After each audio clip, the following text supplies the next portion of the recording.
Here covering the premiere of Season 1 of Preacher on AMC. Probably my all-time favorite comic book, and I cannot wait to see what happens here with the full cast and crew. This is going to be an amazing day and an amazing set of interviews. We're going to talk to Dominic Cooper. We're going to talk to Seth Rogen. I can't wait to ask him about magic cards, because I play, and he has his face on a magic card. We're going to do that. So stick around. We'll get some awesome interviews, and we'll see you guys in just a second.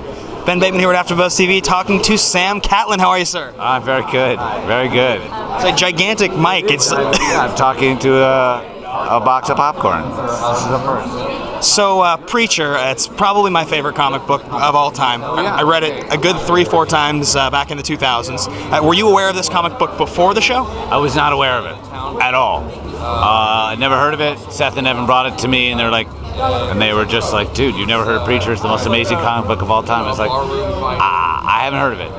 So I've since read it several times, and yeah, it's amazing. Garth's amazing, and I first read it, I had no idea how that's going to be a TV show. I thought it would be impossible, and his world is so over the top and audacious and violent and perverse and all those things, and I know I enjoyed it, but I didn't think anyone was going to allow us to screen it for an American audience.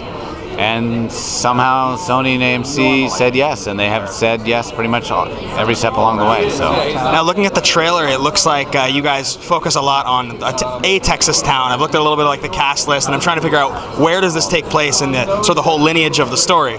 Are we going to see any of the Until the End of the World storyline with Grandma? Are we going to go towards that stuff, or is it really going to stick with a lot of stuff from that first book, those first stories? Well, listen, I won't tell you exactly what is and what isn't in the first season, but if the audiences give us the time, all of those characters are going to be serviced. There's so many great worlds that Garth has created, from New Orleans to the south of France to San Francisco, all these places that we want to go to.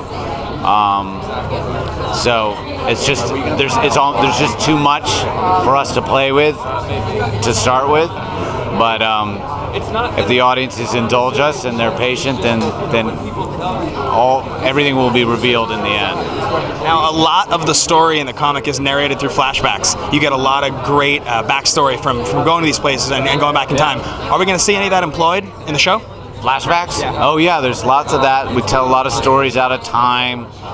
You're right, there's a lot of great origin stories and backstories.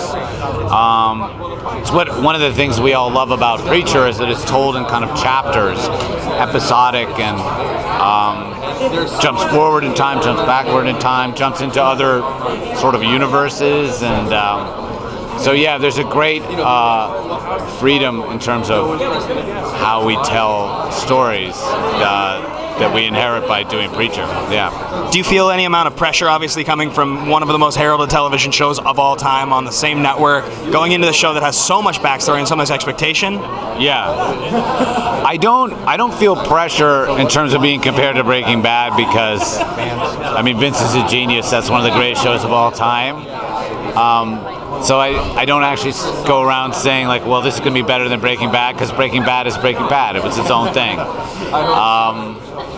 But Preacher is, I know there's a lot of expectation about it. I know there's a huge fan base, and when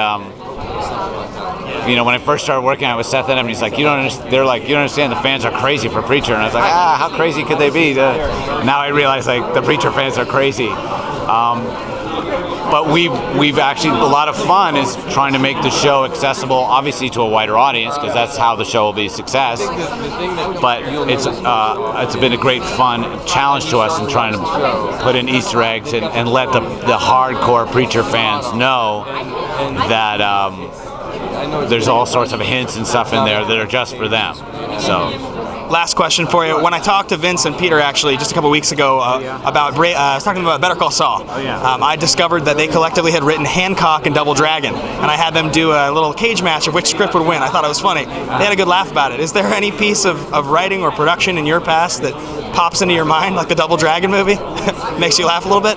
I won't say, but I've been involved in some things that I've not been proud of, for sure. They were very proud. I mean, yeah. Well, I'm sure that's Double Dragon. That's Peter's finest work. But no, I mean, I've been blessed to be able to work on really excellent shows and stuff like that. So that when I have stepped out and gone for like a soul-killing money job, you really feel it. You know, you definitely feel it. Double Dragon, a soul-killing money job on the record. Thank you so much, sir. Great talking to you.